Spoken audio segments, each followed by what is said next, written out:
guys, in this video I'm going to talk about the latest update to Stampmanage. It's now July 14, 2017, and we've updated all three versions of Stampmanage. Actually, Stampmanage Canada is coming pretty soon, but the other two are ready.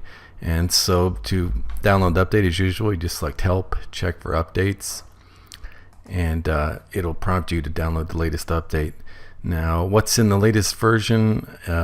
If you've received our email, you'll see there's about 6,000 new images and over 5,000 new varieties have been added. We've also added several thousand new values and made improvements on some of the varieties that were already in the program before.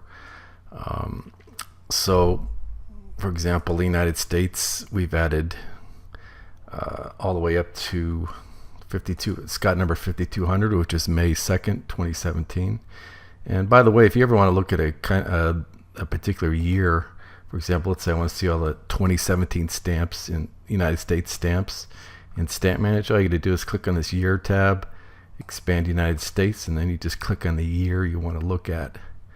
So I'll go down to 2017, and it's going to show me all the 2017 stamps that are in the program now.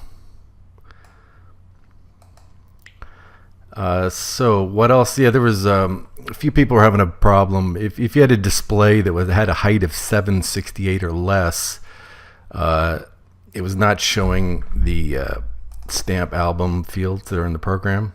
These fields right down here, you know, which album, page, row, column. That should be fixed now. And so one other thing I should note is we switched to the latest version of the Microsoft Visual Studio, the 2017 edition, and unfortunately it does not support Windows XP anymore. Microsoft's discontinued support for XP a long time ago. So this update's not going to work for Windows XP users. If you're using Windows XP, you're just going to have to keep using the older version, which is from early this year, I believe.